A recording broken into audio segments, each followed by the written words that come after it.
Good morning, and welcome to Harrow's fourth quarter and full year 2025 earnings conference call. My name is Mike Biega, Vice President of Investor Relations and Communications, and I'm excited to be introducing today's call. The company's remarks may include forward-looking statements within the meaning of federal securities laws. Forward-looking statements are subject to numerous risks and uncertainties, many of which are beyond Harrow's control, including risks and uncertainties described from time to time in its SEC filings, such as the risks and uncertainties related to the company's ability to make commercially available its FDA-approved products and compounded formulations and technologies and FDA approval of certain drug candidates in a timely manner or at all. For a list and description of those risks and uncertainties, please see the Risk Factors section of the company's most recent annual report on Form 10-K filed with the Securities and Exchange Commission. Harrow's results may differ materially from those projected. Harrow disclaims any intention or obligation to update or revise any financial projections or forward-looking statements, whether because of new information, future events, or otherwise. This conference call contains time-sensitive information and is accurate only as of today. Joining me on today's call are Mark Baum, Chief Executive Officer, Andrew Boll, President and Chief Financial Officer, Patrick Sullivan, Chief Commercial Officer, and Amir Jodai, Chief Scientific Officer. With that, I would like to turn the call over to Mark. Mark? Good morning, and thank you for joining us. Over the past 5 years, Harrow has undergone a fundamental transformation. Harrow now owns one of the largest portfolios of prescription ophthalmic products in the United States market, and we have been the most prolific acquirer of ophthalmic pharmaceutical products in the U.S. market, having completed more than a half a dozen transactions, integrating over 15 branded products into our scalable commercial platform that reaches every populated county within the United States and touches with impact nearly every key ophthalmic disease segment. As you'll note in my letter to stockholders, I am proud of the fact that during the last 5 years, hundreds of members of the Harrow family, including my incredible leadership team, drove real economic accomplishment and stockholder value creation, which resulted in a more than 700% appreciation in the Harrow stock price during this period. As a founder and a large Harrow shareholder, I am proud of our track record and the returns we are providing to stockholders who have had the patience to let this team do its thing. But this team isn't done, and frankly, we've only just begun. I can't guarantee where our stock price will be 5 years from now. However, I can say with nearly absolute certainty that Harrow will be a larger and more powerful enterprise, positively impacting the lives of millions of Americans. I resolutely believe that then we will be selling more of every one of our key products like Vivi, IHEEZO, and Triessence. But I predict we will also sell many more units of other products that many stockholders haven't thought too much about. I also predict that we will complete compelling new acquisitions of products and or businesses structured to appropriately balance risk and potential reward. And finally, I can say confidently that 1 or 2 product candidates from our recent Melt Pharmaceuticals acquisition, specifically what we are now calling G-Melt and Yochil, will be approved for marketing, and that if they are coded and reimbursed in the way that we expect, they will make massive improvements to the standard of care in ocular surgery and more generally in the lives of so many Americans in need of an alternative to IV and opioid-based medicaments for sedation and anxiety. It's a very large market. And of course, these assets, as I reflected in my letter to stockholders, should in due course become our largest revenue products. My bet is that if we do all of that, and maybe even a little bit more, Patient stockholders should be handsomely rewarded. I invite you to join me for the ride because our best days are absolutely ahead of us. Now, let me provide a bit of color on our business as things stand today. We are entering the final phase of our current 5-year plan, and we are doing so with momentum. The portfolio we've assembled, the pipeline we've advanced, and the commercial infrastructure we've built were designed for scale. This is not a single product company or a single product story. We are meaningfully diversified, and our commercial platform is built for durability, operating leverage, and sustained growth. Today, Harrow operates as one Harrow, one strategy, one commercial engine, one unified organization. We have constructed a diversified ophthalmic franchise focused on expanding patient access, improving affordability, and delivering strong clinical outcomes. In the fourth quarter of 2025, we saw clear validation of that strategy. For the first time, all of our core growth drivers accelerated simultaneously. That alignment reinforces our confidence and supports our goal of exceeding $250 million in quarterly revenue by the end of 2027. Financially, 2025 was a strong year. We delivered great top-line growth and demonstrated operating leverage, underscoring the earnings power embedded in our model as revenue scales. Let me briefly highlight some of the key drivers. VEVYE is positioned for revenue acceleration and increasing new prescription velocity. Expanded payer coverage is now in effect, so we are doubling the VEVYE sales force to ensure that we fully capture the opportunity to build a product with peak sales potential of multiples of last year's numbers. More sales professionals will equal more prescriptions, and this should correlate to increasing profitable revenue growth. Our data backs this up. With covered patients averaging approximately 9 refills annually, effectively a full year of therapy, this reinforces the durability of the demand for VEVYE. As access continues to expand and commercial intensity increases, we expect total prescription growth to continue this year and for many years to come as VEVYE finally becomes a 9-figure revenue product this year. IHEEZO delivered a record quarter driven by real traction in a growing number of retina specialists' offices. We have broadened our addressable market by focusing on in-office procedures, effectively increasing our procedure volume TAM by more than 2.5 million units annually.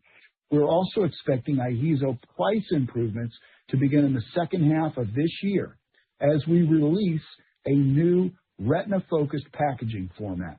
At around the same time, we expect retina-specific data readouts from studies underway to show, from a patient's perspective, the difference between IHEEZO and legacy anesthesia modalities.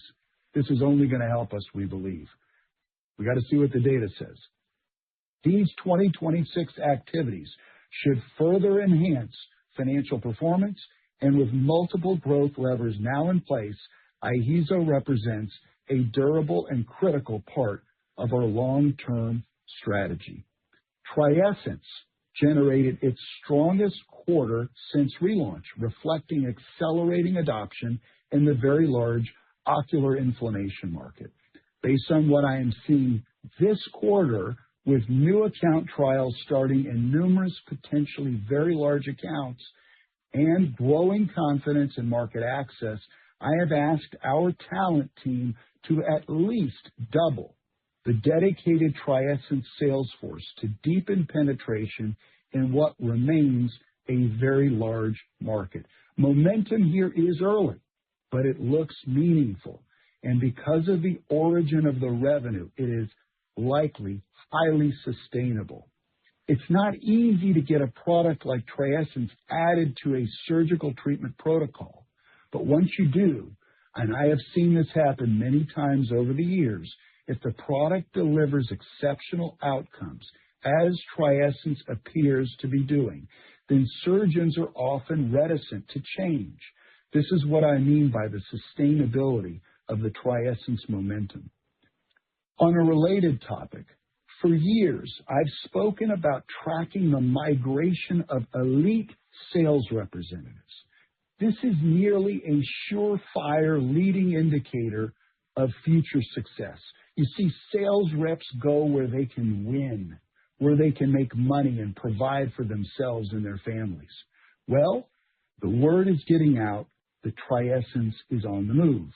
These elite reps from around the country are hearing about our commitment to this product, and they know they will also be selling the G-Melt too if they can make it onto our team. A lot of folks want to get in on the G-Melt, believe me.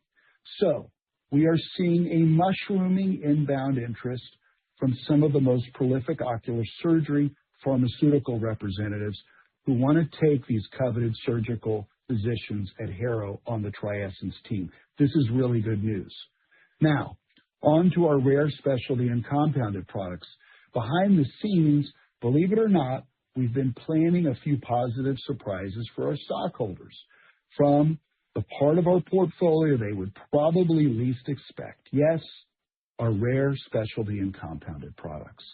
This portfolio is now under new sales leadership, and it will benefit from new resources we are providing to finally wring out the value we expect from this exciting and unique group of products.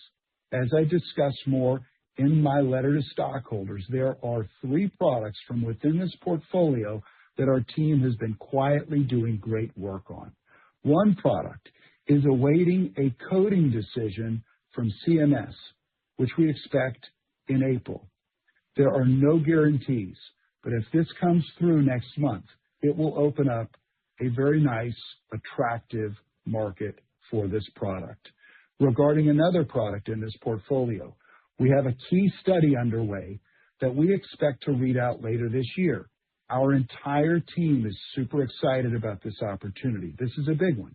And based on what we know about this product, we expect the study to be able to highlight the opportunity that we have uncovered. And once the data is announced, it should fuel opening up, as I said, a very sizable and compelling market for this product. In fact, we are also simultaneously working out supply chain issues to ensure that if things work out the way we expect, that we'll be able to supply the market adequately, given the historically lower volumes that this product has required. And there is a third product that we expect to be revived from this portfolio to also fill yet another nice, but happens to be a smaller market opportunity, but a good one nevertheless. The bottom line is that I believe our stockholders may be positively surprised throughout the year and into next year as our plans for this portfolio are revealed. A few final points. In 2026, we will also launch 2 important products, Biclovy and BioViz, further expanding our retina and specialty footprint and leveraging our commercial platform. Beyond commercialization, our pipeline continues to advance, and Amir will shortly speak about the great work he and his team are doing.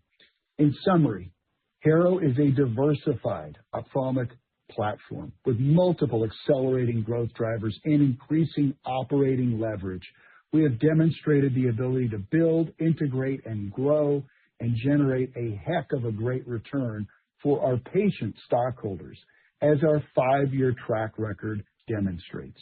But as I said at the outset, I really believe that we are still in the early innings of our growth and stockholder value creation story. With that said, I will turn it over to Andrew. Andrew? Good morning, everyone. I'll begin with our fourth quarter and full year 2025 financial results.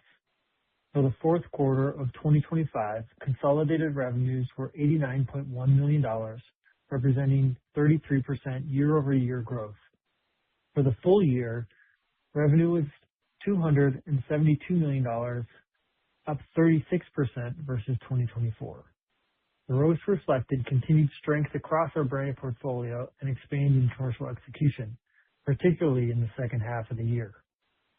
Adjusted EBITDA was $24.2 million in Q4 and $61.9 million for the full year, reflecting 54% year-over-year growth. This margin expansion demonstrates the operating leverage in our model as revenue scales faster than costs, even as we continue investing in commercialization and R&D. In addition, during 2025, we generated just under $44 million of cash from operations, which helped us end the year with $72.9 million in cash and cash equivalents. Overall, 2025 was a year of strong execution, improving profitability, and disciplined capital allocation. Moving on to our core growth drivers. Starting with VEVYE, fourth quarter revenues were $25.9 million, up 14% sequentially, bringing full year revenue to $88.7 million, a 216% increase over 2024. Growth reflects expanding demand. IHEEZO generated $35.9 million in Q4 and $81.3 million for the full year, representing 64% quarter-over-quarter growth and 65% year-over-year growth. Performance was driven by increasing penetration across new and existing accounts, particularly in retina. Based on the momentum we are seeing with TRIESENCE and other modest investments we intend to make in this franchise, we are disclosing this revenue separately for the first time. TRIESENCE fourth quarter revenue was $5.1 million, a 36% increase from the third quarter, totaling $9.9 million for the year, a 193% increase from 2024. The growth was primarily driven by accelerating adoption of TRIESENCE in ocular inflammation. Our rare specialty and compounded portfolio generated $22.2 million in Q4 and $92.3 million for the full year. The temporary compounding inventory constraint discussed last quarter is expected to be resolved in the coming weeks, and we expect inventory levels to normalize near the end of the first quarter. We do not anticipate a recurrence of this issue. For 2026, we are approaching guidance with greater transparency and structure and are committed to providing greater insight into the seasonality of our business and how we expect performance to build throughout the year.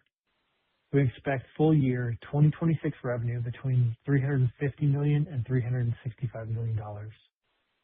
For modeling purposes, we currently expect first half revenue in the range of $133 million to $153 million, and the second half revenue in the range of $203 million to $226 million, reflecting the expected phasing of demand, channel dynamics, and launch timing across the year. Adjusted EBITDA is expected to be between $80 million to $100 million for the full year, with the majority of the EBITDA generated in the second half of 2026. As in prior years, the second half is expected to be stronger, with that weighting being more pronounced in 2026. Historically, quarterly revenue patterns have been consistent, though 2026 will be slightly more second half weighted. Like the past 2 years, the first quarter is expected to be our lowest revenue quarter, primarily due to stocking activity from the fourth quarter and insurance resets and a higher concentration of high deductible plans. We estimated fourth quarter demand for IHEEZO resulted in approximately 1.5 quarters of incremental inventory being built across the channel. That inventory is expected to be drawn down largely during Q1. As a result, although we are seeing demand grow for IHEEZO, similar to the first quarter of 2025, because we are drawing down on Q4 2025 inventory within the channel, we do not anticipate meaningful IHEEZO revenue in the first quarter. VEVYE entered the year with expanded coverage effective January 1. While we expect improved access will increasingly drive prescription growth throughout the year, the first quarter typically reflects an increased mix of high deductible plans, which creates near-term pressure for VEVYE and our branded portfolio. The financial impact of the coverage win will start to be more pronounced as the year progresses and once our expanded sales force is fully deployed. We typically operate with a disciplined, methodical approach to spend, and we have done that for a reason: to protect profitability, drive ROI, and preserve strong cash flow. This year, however, we see a clear opportunity to maintain that discipline while increasing the pace and level of investment to expand our revenue base for years to come. As a result, we expect SG&A to increase to approximately $185 million to $205 million on the year as we expand our sales force across our major products and categories, including VEVYE and TRIESENCE, and prepare to support the launches of BioViz and BYQLOVI. We plan to add roughly 100 new sales roles in the first half of the year, and we'll pair that with increased promotional and marketing investment to drive awareness, adoption, and sustained growth in the back half of the year and into 2027. Importantly, even as we invest, we will continue to manage expenses with a careful eye toward profitability and cash flow, holding ourselves accountable to returns and managing the spend accordingly. We also expect R&D expenses to increase this year to approximately $30 million to $35 million as we complete studies required for the melt product candidates NDA submissions and as we invest in post-market studies that Amir will discuss later, efforts we believe can support near and long-term growth across key products. Looking to the second quarter, we expect IHEEZO will lose pass-through status effective April 1, impacting the ASC market. Approximately 30% of 2025 units were generated in the ASC setting. We've been preparing for this transition through our retina pivot in 2024 and the recently announced in-office expansion strategy, which, as Mark said, added about 2.5 million annual procedures to our TAM. The continued growth in retina and the in-office utilization is expected to offset and ultimately exceed the ASC impact. We also plan to launch BYQLOVI in Q2, which will support incremental growth in our specialty portfolio. Now looking at the third quarter. We typically experience some late summer softness due to both doctors, staff, and patients going on vacations. The third quarter will include the first full quarter of BioViz revenue contribution, which should provide incremental growth. We are anticipating that IHEEZO will also catch some of the additional tailwinds as a complementary product to BioViz. In addition, beginning in the third quarter, we expect to start to see the impact of our expanded and fully deployed VEVYE and TRIESENCE sales force, driving growth for both products. Also starting in the third quarter, we are expecting a pricing improvement for IHEEZO to go into effect. When you combine that with the continued retina growth and the in-office expansion, we expect IHEEZO will have a strong second half of 2026 and position us very well for 2027. The fourth quarter should remain our strongest quarter, driven by demand patterns, stocking activity, and patients reaching out-of-pocket maximums.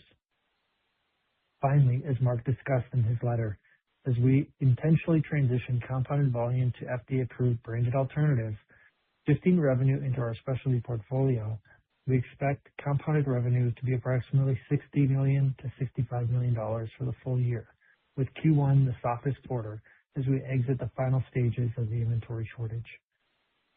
In summary, we expect a softer first half as we work through channel inventory, absorb the ASC transition, and navigate seasonal deductible dynamics. In the second half, we expect meaningful acceleration driven by a fully deployed VEVYE and TRIESENCE sales force, contributions from BioViz and BYQLOVI, improved IHEEZO pricing, expanding retina and in-office adoption, and incremental contribution from specialty products. Now I'll turn the call over to Pat Sullivan. Thank you, Andrew. Starting with VEVYE, we exited 2025 with strong fourth quarter momentum at a clear inflection point as expanded coverage went live. Despite limited coverage throughout 2025, we delivered a 115% increase in prescribers writing VEVYE, underscoring strong underlying demand for the product. But there is so much more opportunity for VEVYE growth in the large and growing U.S. dry eye category. With broader coverage now in place for our sales force expansion underway, we expect prescriber growth to continue. Consistent with the data shared in 2024, covered patients average approximately 9 refills in 2025, effectively a full year of therapy.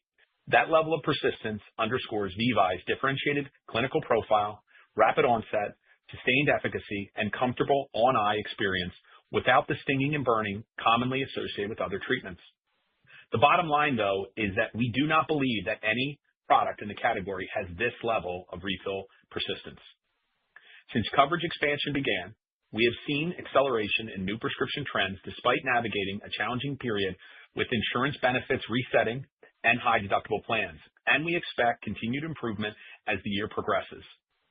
To fully capitalize on this opportunity, we remain on track to double the VEVYE sales force by Memorial Day, expanding our VEVYE presence among eye care professionals to drive higher prescription volume through 2026. Turning to IHEEZO.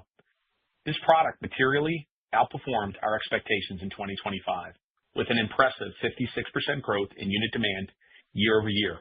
Growth was driven by our expansion in the new retina practices and deeper utilization within existing accounts.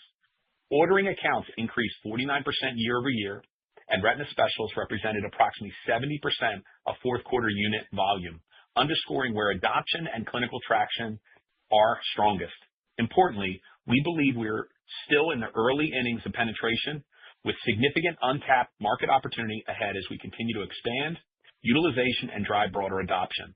Looking ahead, in the second half of 2026, we expect a net price improvement, which we expect will further enhance the product's revenue and overall financial profile. Importantly, this comes as we prepare to launch BioViz in mid-2026, further accelerating IHEEZO's expansion into new retina accounts while deepening penetration within our existing customer base. We are also expanding IHEEZO into the office-based setting to broaden utilization beyond retina. This initiative targets more than 2.5 million anesthesia-relevant procedures that already benefit from established reimbursement pathways, reducing access friction. Earlier engagement has been encouraging, supported by a dedicated commercial effort and our existing relationship in the office-based channel. Turning to TRIESENCE, we delivered a record quarter, driven by accelerating momentum in ocular inflammation and continued strength in retina. Despite formally launching in market on October 1, we saw a good portion of the Q4 unit volume come from ocular surgery accounts, and we expect this large market will drive the majority of new volume going forward. Nearly half of the fourth quarter ordering accounts were new and helped drive quarter-over-quarter growth in unit volume. To extend this trajectory, we are in the process of doubling the dedicated TRIESENCE sales force. Based on current trends, we see substantial runway for continued growth in 2026 and beyond. Finally, our rare specialty and compounded portfolio performance rebounded in the fourth quarter as new commercial leadership took hold and execution improved. While we are encouraged by that momentum, I believe there is substantial room to grow this portfolio of everyday workhorse products from current share levels. We are implementing several revenue-generating initiatives tied to these assets, which we expect to detail later this year. In parallel, as Mark discussed in his letter, we are focused on converting compounded utilization into FDA-approved branded products through the launch of PharmaPack Max and PharmaPack Prime, further strengthening the long-term revenue profile of this segment. In closing, each of our core growth drivers accelerated in the fourth quarter, and we entered 2026 with clear commercial momentum. We are scaling the organization to support the trajectory, doubling the sales forces behind VEVYE and TRIESENCE, expanding IHEEZO into the office-based setting, and preparing for important launches this year. With strengthened infrastructure, expanding access, and a diversified ophthalmic portfolio, we believe we are well-positioned to drive sustained growth and delivering increased value to patients and shareholders. With that, I'll turn it over to Amir. Thanks, Pat. I'd like to turn to our pipeline, which we believe represents a compelling long-term value driver for Harrow. The next phase of growth is highly focused and capital efficient. We're advancing clinically relevant programs aligned with clear unmet needs in ophthalmology and tightly integrated with our commercial infrastructure and regulatory expertise. While there are several programs on this slide and more that you don't know about yet, I'm only going to focus today on G-MELT, formerly known as MELT 300, and the ongoing IHEEZO studies. G-MELT exemplifies our strategy. It is a fully opioid-free and IV-sparing procedural sedation candidate that has the potential to redefine that standard of care, and I believe has the potential to become our largest product. Today, procedural sedation often requires IV access and uses opioid-based regimens, introducing complexity, staffing burden, monitoring requirements, and longer recovery times. G-MELT has the potential to simplify that model. From a development perspective, we initiated the remaining pharmacokinetic work earlier this year and are advancing CMC activities with our CDMO partner. We remain on track for an NDA submission in early 2027, while continuing to evaluate opportunities to accelerate timelines. We view GMELT as platform-level upside, a differentiated sedation solution with the potential to broadly improve procedural efficiency and create meaningful long-term value in the ophthalmic market and eventually beyond. Pipeline value also comes from expanding the evidence base for marketed products, including IHEEZO. I'm amazed that our team has been so successful with IHEEZO and retina, given its supporting data was in cataract surgery. I know from my experience developing back-of-the-eye products that retina professionals who are the primary users of IHEEZO want to see specific data based on procedures they need IHEEZO for, namely intravitreal injections. Therefore, we are investing in clinical data generation to support adoption, strengthen differentiation, and reinforce long-term positioning with both clinicians and payers. While this slide highlights IHEEZO, similar work is underway across the portfolio. High-quality evidence builds clinical confidence, drives utilization, and supports sustained reinvestment in the franchise. For IHEEZO, we are sponsoring multiple complementary studies in intravitreal injection procedures. The first and most near-term data is an investigator-initiated randomized trial led by Dr. Sabin Dang, comparing IHEEZO to standard anesthetic approaches, evaluating pain and ocular symptoms, with data expected at ASRS this year in July. You could see the code he provided us with on the bottom left of the slide. As for our own Harrow-sponsored IHEEZO study, my team has put together a Phase 4 multi-center randomized trial assessing patient-reported pain and safety across approximately 240 patients. We initiated the study in the first quarter of 2026 under the IND and expect to have data available by the end of 2026. Together, these studies are designed to generate clinically meaningful, practice-relevant evidence that supports further and more broad-based adoption, reinforcing IHEEZO as a durable long-term growth driver. In summary, Harrow's pipeline is focused, efficient, and impactful. It complements our commercial momentum, expands our addressable markets, and creates multiple pathways for long-term value creation.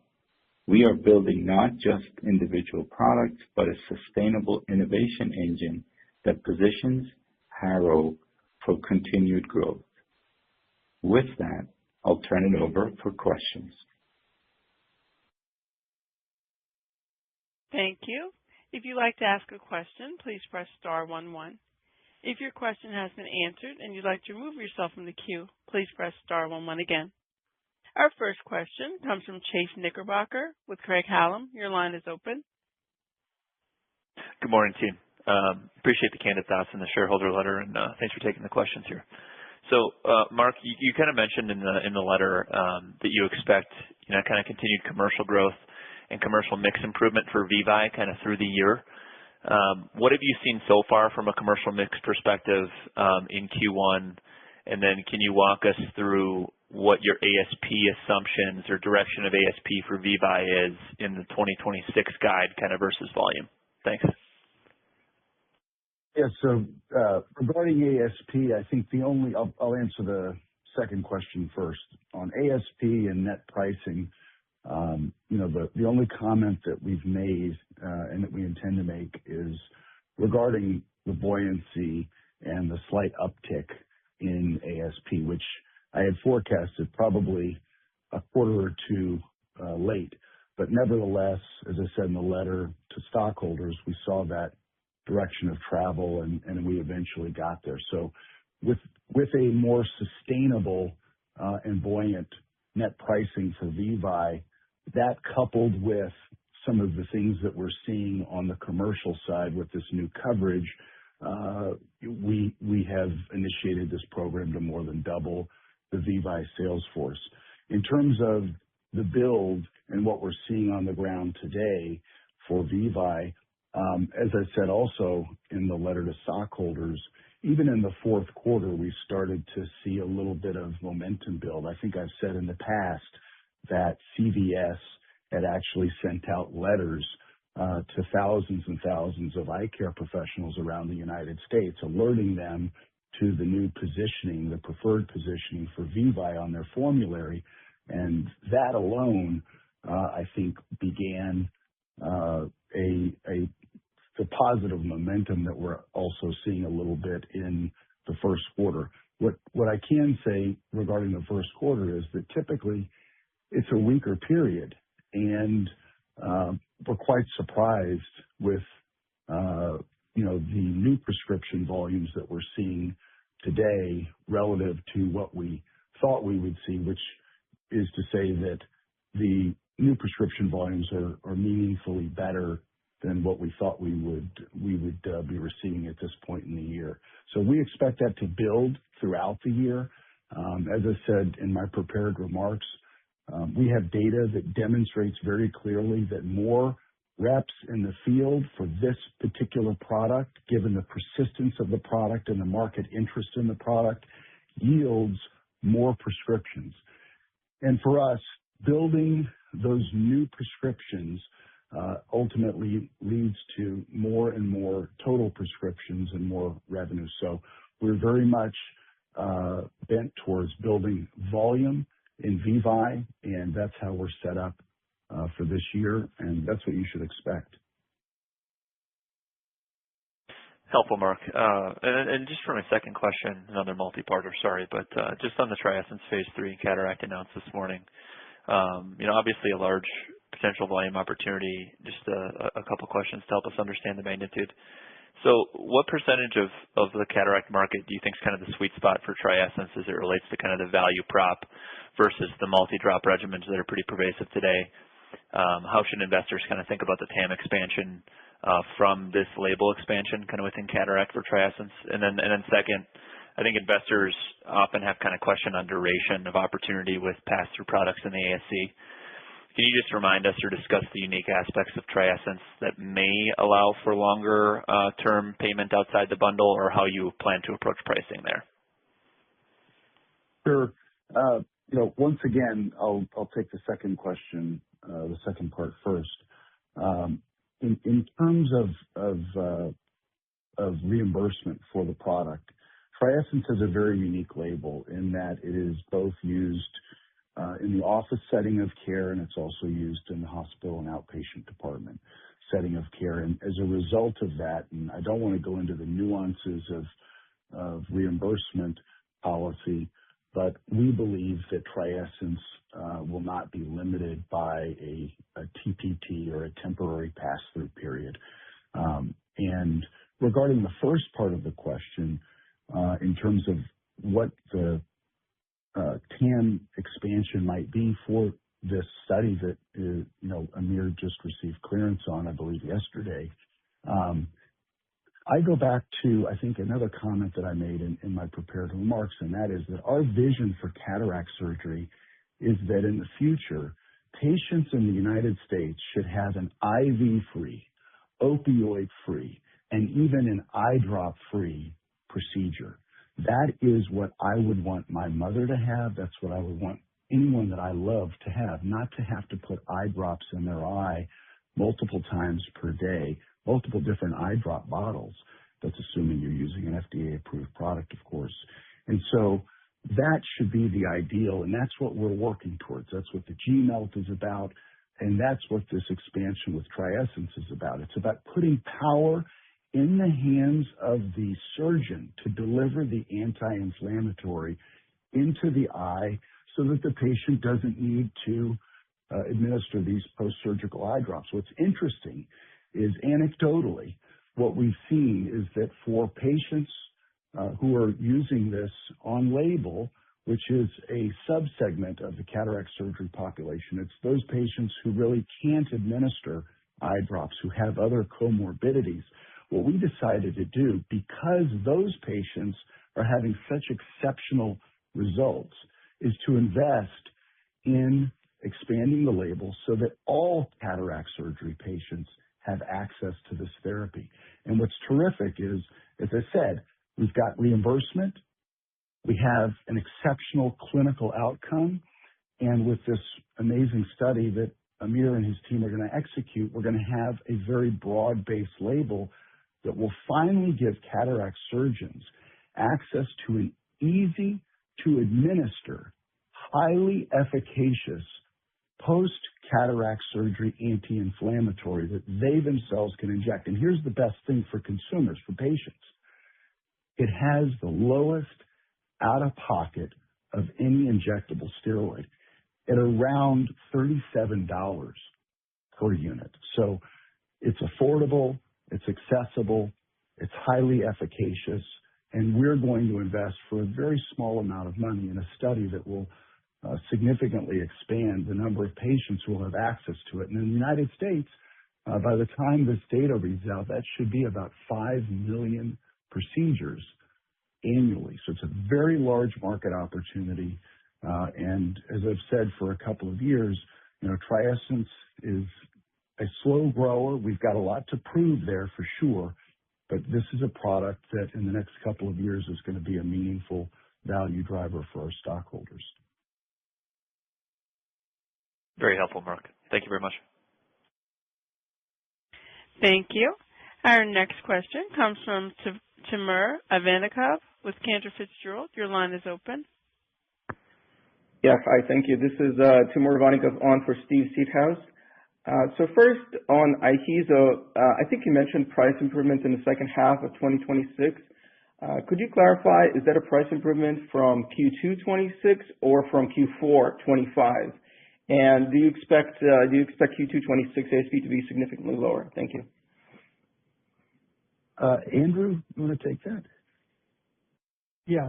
So, and just to try to make sure I answer the question correctly, we expect by the time we get to Q3 of 2026, pricing for IHEEZO will be better than what it was in 2025 and in the first part of 2026.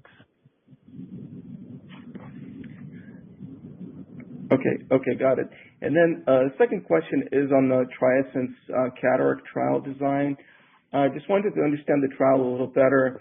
I think you mentioned the trial design versus placebo. Could you talk about the use of droplets, anti-inflammatory eye droplets in both groups? I mean, are you allowed to dose the droplets in the treatment arm and the control arm? Thank you. Amir, can you handle that one? Yeah, hi. I think the protocol design is pretty clear. We're going to have a control arm which will not get TRIESENCE. And then but we do have rescue criteria already built in, and those rescue criteria would allow drops, again, per protocol. Okay, thank you. Appreciate that.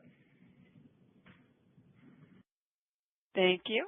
Our next question comes from Mayank Mamtani with B. Riley Securities. Your line is open.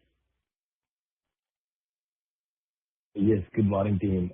Thanks for taking our questions and appreciate the helpful go-forward guidance framework. So on VEVYE NRX improving and the commercial mix also improving, Mark, are you able to share with us any end of year or second half loaded kind of market share targets that you may have so we can understand the growth in the market? Obviously, multiple companies investing here on the penetration side, but also want to understand how you're thinking about share gains in both the cash pay and also obviously the commercial mix markets. And then I have a follow-up on IHEEZO. Sure. Yeah, so we have three goals for VEVYE. First of all, I just want to say that the dry eye market in the U.S. is Pat said, a very large market. We believe it still continues to be underpenetrated, and we continue to see data that demonstrates that there are large segments of the dry eye patient population that are receiving products on a monthly basis that burn and sting, cause pain, sneeze. I mean, the list of these effects are too long. And so when we see that patients are getting access to these non-optimal therapies, for whatever reason, whether it's coverage or they're just not aware of VEVYE, we see that as opportunity to convert those patients to a therapy that doesn't burn and sting and that has all of the positive benefits that VEVYE offers, including now these enhanced coverage metrics. But in terms of what our goals are, to be clear, the first goal is we believe VEVYE will be the number one cyclosporin in the U.S. market. Cyclosporin is the most trusted active ingredient in the dry eye market, and we aim to be the number one cyclosporin. Second to that, we believe we can capture the anti-inflammatory market. So any product that actually has an active ingredient in it that would be an anti-inflammatory, and we believe all forms of dry eye disease, we don't care which one you choose, have an inflammatory component to them. And so we aim to be secondarily the number one anti-inflammatory. And then eventually, and it's not going to happen overnight, we think we have the opportunity with this particular product to be the number one most prescribed dry eye product. Now, for the last couple of years, our competition has had a sales organization, that even the most inferior products in the market have had much larger sales organizations than we've had. And we are now, as I said, more than doubling our sales force. I think we're more than halfway there. So I'm actually surprised. The talent team is doing a great job. And there's just a lot of people that want to join Maria's team and sell VEVYE. But in terms of specific market share percentages, we're not giving those goals. I think to be the number one cyclosporin in the market, we probably need to have just north of 20% market share. So that gives you a sense of what we think is achievable. And by the way, in many markets, we are already there. The problem is that we touched historically so few markets with a sales organization of just under 50 people that even if you have better than 20% market share in the greater Cincinnati area, which happens to be the case, there are many other markets where you just simply don't have that level of market share. So with this enhanced sales force, now numbering close to about 100, we'll touch more markets. We will increase our market share, I believe, and we'll get closer and closer to that goal of being the number one cyclosporin. Pat, do you want to add to that at all? Thanks, Mark. I think, one of the things we're most optimistic about, as we stated in our earnings, is the increase in writing that we see. We saw 115% growth in our writing. And I think, as Mark mentioned, the feedback that we receive from our eye care professionals and from their patients is extremely positive around the fact that VEVYE uniquely manages inflammation, how rapid it works, and at the same time is the unique tolerability profile. We are extremely encouraged in our next phase of expansion to cover a much larger portion of the market and increase VEVYE's presence to really grow this product to be the number one cyclosporin. So, Mark, we're well on our way to building our next phase of growth for VEVYE. And then on IHEEZO, obviously a lot going on here, ASC pass-through status expiration, but also price per unit improvement that you mentioned. And there's also some data generation activity you noted at ASRS conference middle of the year. Was just curious, to contextualize its contribution to the guidance. Are you also thinking like VEVYE, this is a 9-digit revenue contributor for this year, or is it more a reasonable target for next year? Yeah, I don't want to comment on the revenues for that product. I think the only product we've given guidance on it specifically is VEVYE, which is clearly, on the road to 9 figures. What I will tell you is this, just as a reminder, in 2024, we had absolutely zero retina presence. We didn't have a retina sales force. We didn't have any products in that market. And only a couple of years ago did we hire that sales organization. So in really August of 2024, we began what we called the retina pivot, where we were able to attract great people from much larger companies that had tremendous backgrounds in retina, and we built this organization. I remember going to ASRS in Stockholm. Nobody knew who Harrow was. we had no presence in that market, and it's a very tight community, the retina community. And what I can tell you is over the last year and a half, 2 years or so, I think if you go to retina professionals now and ask them if they know who Harrow is, they really know who Harrow is. I have to say another thing about IHEEZO specifically, because it is amazing what Ali and her team have done, taking a product where the clinical studies supporting the NDA were in cataract surgery, and they have been able to adapt that data to the intravitreal injection market now with more than 70% of the unit volume for IHEEZO in the retina market. What's really exciting is what Amir talked about with the DANG study. What Ali has wanted for well over a year, I've had numerous conversations, is specific data related to the performance of IHEEZO in the intravitreal injection procedure. And we had all this anecdotal information, doctors would tell us how it performed. Some doctors had other benefits that they experienced from the product, including efficiency in their workflow. But what I think you're going to see in the middle of the year, finally, for Ali and her team, is a data set that will demonstrate the real difference between IHEEZO and these legacy modes of providing these patients with anesthesia for these intravitreal injections. And I have to tell you, if you're a patient getting these injections, the anesthesia and pain control really matters. And we think we have a product, at least anecdotally, we've received tremendous information from accounts that use this product about its performance. And in the middle of the year at ASRS, and he got a late breaker, by the way. I mean, it's not easy to get these, but he is going to present this data, and I think that is going to fuel significant demand in the retina market for this product. So in terms of how IHEEZO fits into our overall guide this year and certainly in 2027, depending on how this data comes out, this is an opportunity, I think, to significantly improve the unit volume demand for IHEEZO.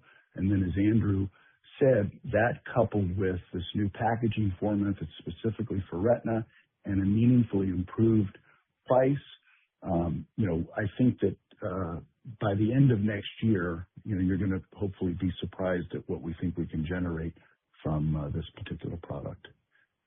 Thank you, Mark. And lastly, very quickly, the OpEx expansion, that you're seeing your R&D was higher in fourth quarter. Is it sort of a first half loaded kind of dynamic, and is there a steady state OpEx spend, Andrew, you're trying to get at some point this year? Thanks for taking the question. Thank you, Mike. Andrew, do you want to tackle the OpEx? Yeah, absolutely. Thanks, Mike. And I want to be sure to note in Q4, in the P&L, there's an $8.5 million charge for acquired and process R&D, which was associated with the Melt acquisition. Those are upfront costs and some of the transaction costs associated with the deal.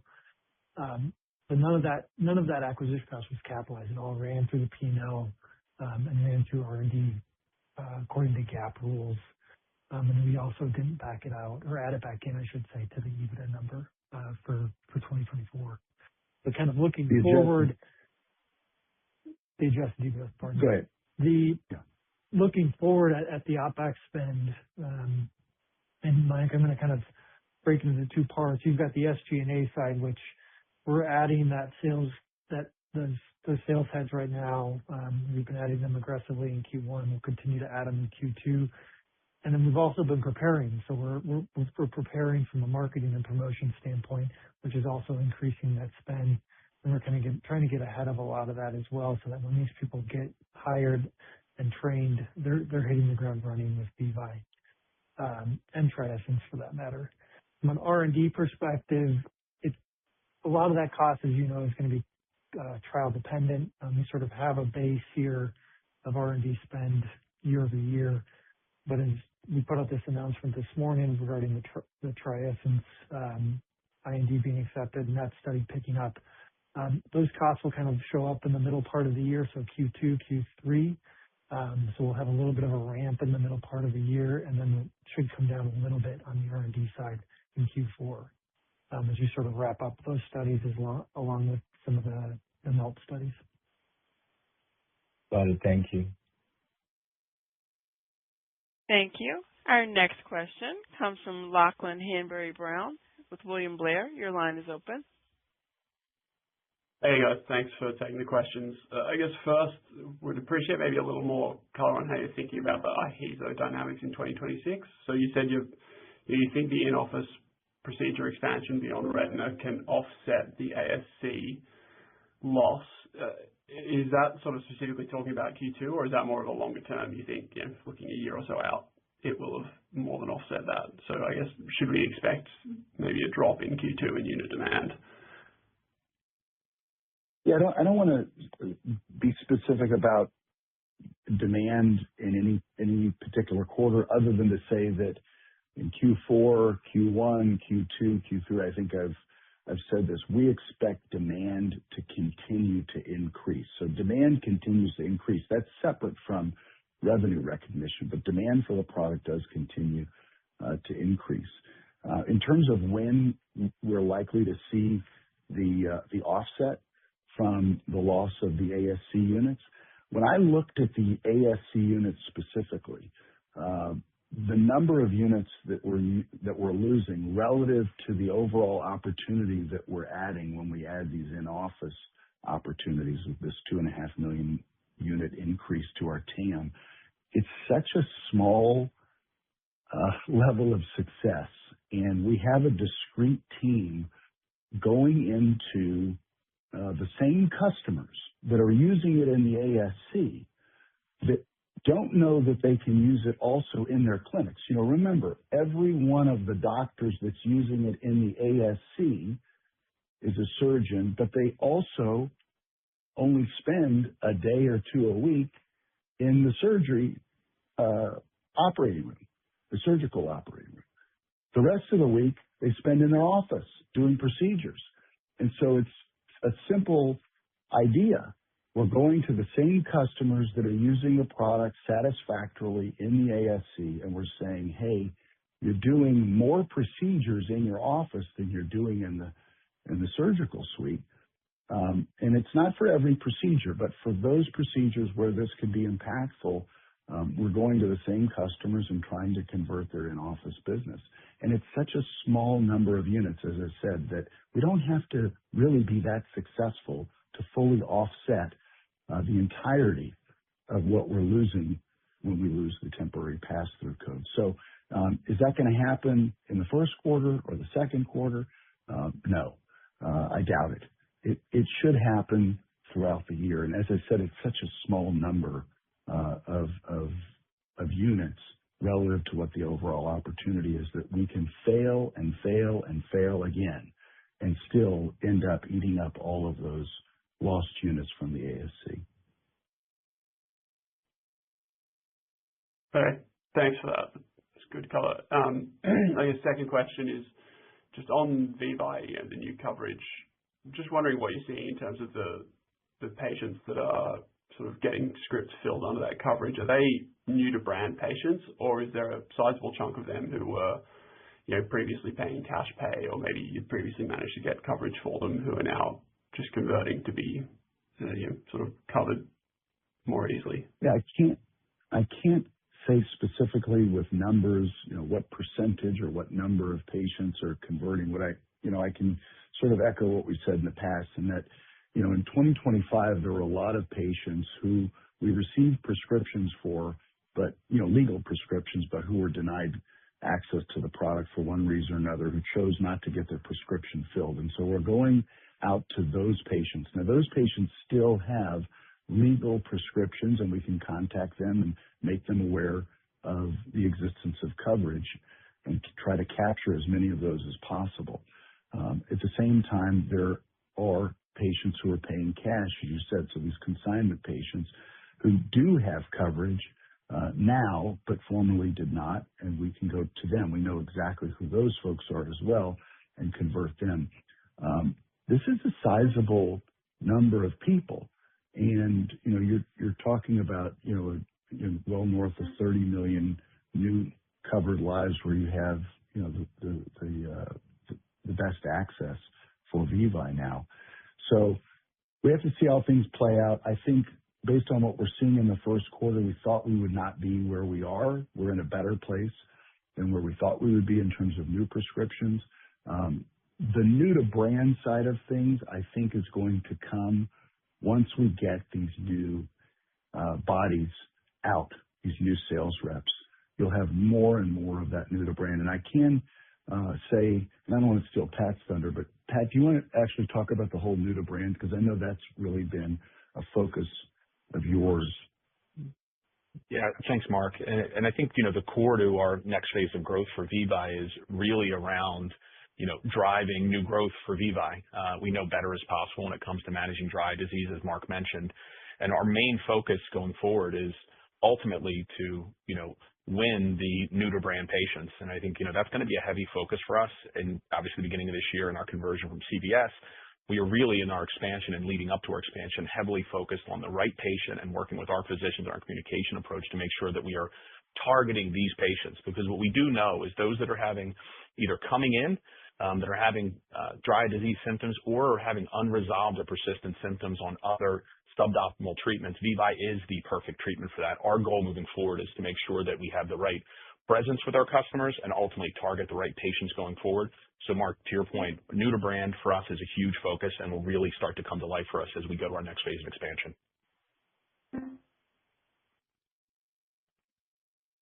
Great. Thanks. Thank you. Our next question comes from Tom Schrader with BTIG. Your line is open. Good morning. Thanks for all the updates. It's a fascinating time. On the VEVYE sales force, after your increase, where does that put you relative to competitors like Mibo? Would you be on an equal playing field? And then just a remedial question on the Melt franchise. Are you still wedded to two products? It seems like the first product is the bigger product. It's the combination. Does your compounding business inform you that there really is a need for two products? Thank you. Yeah. So, I'll take the first question. In terms of the VEVYE sales force, I actually, we don't know exactly how many reps, these competitors have out in the field. We've heard that, one of our competitors that has, a pretty sizable market share has upwards of 300 people. So we're going to have around 100 ourselves. What I can tell you is that our reps are so powerful that one Harrow rep with VEVYE is equal to 4 of theirs. I'm kidding. But we really do have a terrific sales organization that's well trained, and they have an outstanding product to sell. This is the second phase of our expansion. So this, we had the initial hiring for this product. This is the second phase, taking us up to around 100 territories or so.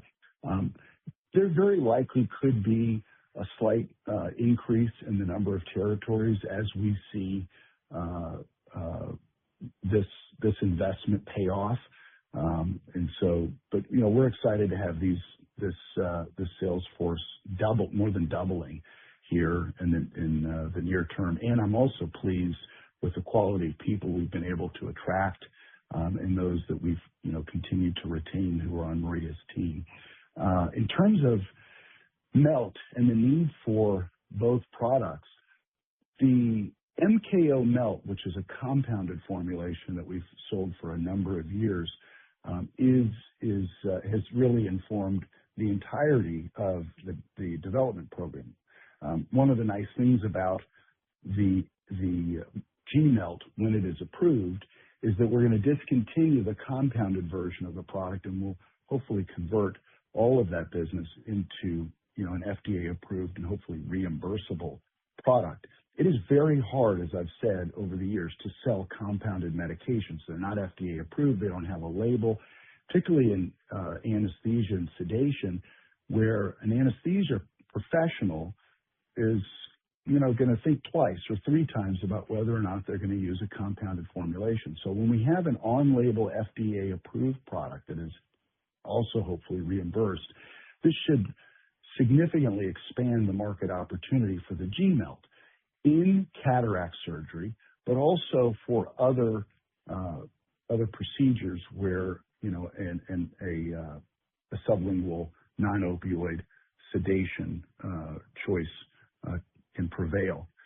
In terms of why we need also the 210 program, the 210 program addresses a different market segment. And believe it or not, in terms of the total number of units of opportunity for it, based on the expected label, and we still need to discuss that, with the FDA and come to a resolution around what ultimately a label might look like for what is now called Yochill.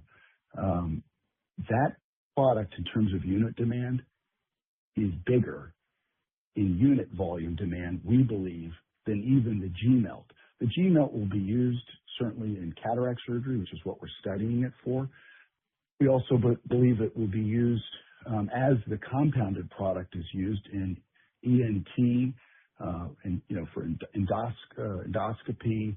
It's used in dermatology, plastics, dental, widely used in dental. It's used to deal with claustrophobia and MRI tubes. And so that's the experience that we have with the MKO Melt, the compounded version. And our expectation is that the G-Melt, when it's approved, eventually will be used in markets outside of ophthalmology, which happen to be even bigger markets than the ophthalmic market. But the answer is yes, we need two products. They serve different markets. One is specifically related to anxiety, and it will also, as I said, be available, and I said this, I think, in the letter to stockholders, in ultimately be available in a number of different strengths. If I can sneak in one follow-up. The new TRIESENCE, I mean, it seems like it's much easier product to make and use. Do you think you might expand that outside the eye where that steroid is used, or is this entirely a formulation for the eye? It's purely for the eye. We started our company in 2014. Our first sale was with triamcinolone acetonide for injection. And this is a product category, an active ingredient we know really, really well. Our compounded formulation, once again, the enthusiasm for TRIESENCE for us comes from our experience having sold Trimoxy in well over 1 million cataract surgeries. So it's a market we know well. This product is just going to be for the eye, but we have real high hopes that we can once again create this protocol, which is IV-free, opioid-free, and even eye drop-free eventually for cataract surgery patients, which is really where the market needs to go. Thanks for all the color. Thanks, Tom. Thank you. Our next question comes from Thomas Flaten with Lake Street Capital Markets. Your line is open. Hey, good morning, guys. Appreciate you taking the question. Following up on VEVYE, with respect to the Salesforce expansion, can you talk a little bit about, and I think you alluded to this, Mark, that it's a lot of new territory, but new territory versus territory splitting because of overload, and then how you see the dynamics between the ophthalmology and optometry community playing into that growth expectation? Well, I'll take the second one first, and then I'll flip the first to Pat. But in terms of the Salesforce, actually, pardon me, I didn't write down your second Salesforce expansion, and what else, Thomas? The ophthalmology versus optometry. Yeah, ophthalmology. Yeah. So ophthalmology and optometry, believe it or not, the optometric market is a critical market. I would say that, I would be slightly biased towards the optometric market. I think now optometrists are writing as many or probably more prescriptions for dry eye medications than ophthalmologists. That's what the data that I'm seeing shows. But Pat, do you want to talk about the sales force expansion specifically? Yeah. Thanks, Mark. And I think when we think about the expansion, I mean, this is a real great opportunity for us to look at the great progress that VEVYE has done for dry eye disease patients to date. And I think, one of the first things we do is look at this. To your point, you were talking about like basically business interruption versus business continuity. It sounded like your question was around. I think we're taking a very methodical approach to make sure that we are, one, relooking at making sure that this approach going forward, it is Salesforce expansion, but it is about VEVYE's brand presence and promotional efficiency in front of our customers going forward. This is a very, very active category that is large, growing, and active. And for us, like to the prior question by one of your colleagues around, playing in that dynamic part of the market where that new to brand is, it's going to take not only having our current territories be very efficient, but also our expansions. We are being very, very thoughtful in how we're, one, putting our footprint together. But I think the key takeaway here is VEVYE is poised for significant growth going forward, but it'll be about how we, one, put a new VEVYE presence in front of our customers. That one is really about differentiation, new to brand, and having the right presence that is commensurate with being a number one goal of being a number one cyclosporine and number one dry disease treatment. So to your question, very thoughtful in how we'll drive that business to maintain our aims and our growth going forward. Got it. And Thomas, as a practical matter, look, we need to get salespeople in these offices. They need to see their VEVYE reps more frequently, and that's what this is about. We know where the high-value targets are. We know who's prescribing dry eye disease. We know who is looking for dry eye disease, and this expansion is going to allow more Harrow VEVYE reps to get in those offices far more frequently. And our data demonstrates very clearly that when we do that, we end up with more prescriptions for VEVYE. And I think you're going to see that throughout the year. And Mark, to follow up on the last commentary around MELT being used or MKO being used a lot outside of ophthalmology indications, what can we expect with respect to deal making to get MELT, appropriately exploited in those opportunities that are outside ophthalmology? Well, right now we are completely focused on two things. One is Amir and his team building this data set. I've put a bounty on him getting that NDA in sooner than he even thinks he's able to get it in. And I'm hopeful that, we can beat some of these timelines that we've laid out. So it's all about getting the NDA in and getting the data in front of the FDA so that we can hopefully get this approved and then ultimately get it coded for reimbursement. The second thing is that the market, even in ophthalmology, you're talking about 5 million use cases minimally per year. And that's just really cataract surgery. If you tack on glaucoma surgeries and other relevant procedures, you can add another couple of million procedures. So for a reimbursed, non-opioid, non-IV sedation medicament, the opportunity in ophthalmology is very large. It's billions of dollars per year, where our competition is IVs and opioids. I mean, the data, there's a Duke study, there's a Mayo study, the data is clear. Patients today are getting dosed with fentanyl for sedation during cataract surgery in particular. And so we aim to change that. We've got to build our commercial strategy for the G-MELT, and that is underway. So that's the second component.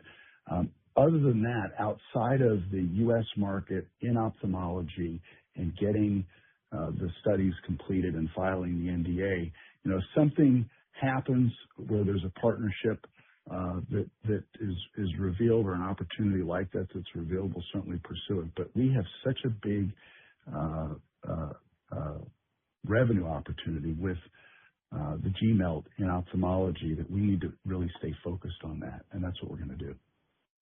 Got it. Appreciate it. Thank you. Thank you. Our next question comes from Jeffrey Cohen with Ladenburg Thalmann & Company. Your line is open. Hey, good morning. Thanks for taking our questions. I guess two from Aaron. Firstly, Mark or Andrew, could you comment any on margins and/or tariffs and ramifications throughout 2026 or any net changes that you're seeing now from 25? Andrew, you want to tackle tariffs and margins? Yeah. Hey, Jeff. Hey. On the tariff side, we're not expecting much impact. I think the analysis we did last year was almost in a worst case scenario when we kind of relooked at things, and we're doing that on a continual basis. The analysis we did last year is still holding strong, and actually we're in better shape than we would have been last year in that worst case scenario around Liberation Day. So not to answer your question more directly, we're not expecting to see any impact on margins as it relates to tariffs this year. Got it. And then secondly, any commentary on your mid-year expected launch on BioVis as far as preparations and commercial organization and how that might look like mid-year? Andrew, you want to touch on that at all? Anything you want to add there? I think we're ready to go. I think we start realizing revenue, and the team's got a very unique strategy. Andrew, do you want to touch on that, or Pat? Yeah, I can touch on a little bit and then hand it over to Pat. Jeff, we're really leveraging the existing retina team with that launch. There's some incremental costs that'll go into that.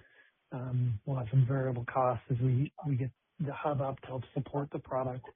But we're really excited to get that thing going. We've got a great partner in Samsung as well that's helping us as we prep. This is a very dynamic market. We're going to be getting in with BioVis right away in the middle of this year, which is a Lucentis reference biosimilar. And then you may have recently seen that Samsung announced they've entered into a settlement with the innovator drug for Eylea. And so we'll be able to get into the market a little earlier than we expect with that product as well at the beginning of next year, which will be in January. But from a spend perspective, like I said, we'll leverage most of the existing sales force. There will be some small incremental costs there and maybe some variable costs related to the hub activity for the products, but should be highly, highly accretive to earnings on new revenues. Pat, do you want to add anything? Thanks, Andrew. I think the one thing to add is, as Mark mentioned, we're really excited to get this going. Thinking back to Mark's comments about the team that we have here, a very deep set of heritage in the retina space. So I think to me, we will capitalize on that very quickly. I think in addition, when you think about our current portfolio, we made significant strides in growing our retina business, and this is going to, help us significantly with our presence in growing the value of that franchise. And we are actively right now preparing the market and targeting our business to take off here in the middle of this year. So, we're super excited about BioVis going forward. Perfect. Thanks for taking the questions. Thanks, Jeff. Thank you. Our next question comes from Yi Chen with H.C. Wainwright. Thank you for taking my questions. Could you comment on your marketing strategy for the biosimilar, whether they will have a dedicated sales force, and how you are going to present your biosimilar as a differentiated product from other biosimilar competitors? Thank you. Yes. So thanks for the question. As I think Andrew referenced and as Pat discussed, and I think as you know, it is a highly dynamic market. It is competitive, and we have a unique place in the market with our Lucentis reference biosimilar. And at this point, I really don't want to reveal specifically how we're going to, attain the market share that we expect to drive towards. What I have said in the past is that based on our costs in getting into the deal, the level of success that we need to achieve to make this highly profitable is quite low. We're not playing to get 30% market share with BioVis. We're playing to get a handful of percentage points of market share in this market, which is the largest market in ophthalmology by revenue. And so our expectations are quite modest, and we believe that the strategy that we're going to employ with the team that we have, which, as Pat said, has a tremendous background in relationships in this market, is going to be successful in helping us get to our goals. But we don't have, we're trying to get about a handful of percentage points of market share, which is what we've said historically. Thank you. I can add a little bit too. The one big advantage we have compared to everyone else in this market is we have other products that we're selling these doctors, and so it allows us to provide a really comprehensive offering. We can talk about the patient experience with our anesthetic. No one else has that anesthetic in the biosimilars, and so it's more than just the biosimilar products that we're going to be selling. It's this comprehensive package of products where we totally support the practice and focusing on the patient experience. Got it. Thank you. Thank you. I'm showing no further questions. I'd like to turn the call back over to Mark Baum, CEO, for closing remarks. Well, first, and this is not in my script, I have to say that this call is the longest call I think we've ever had. It reminds me of our recent State of the Union. It set a record, and so we're going to definitely work next time to try and make this call a little bit more efficient. So we apologize for the time that this call took, but I think it was worthwhile, and hopefully anyone who is listening feels a lot more knowledgeable about where this company is and where we're going over the coming quarters and years. Across the portfolio, we're seeing tangible momentum, improved access, expanding adoption, and growing commercial execution. We've got a great new commercial leadership team. Multiple products are scaling meaningfully. Key franchises are gaining depth, and we're seeing early signs of inflection where we've been patient and disciplined.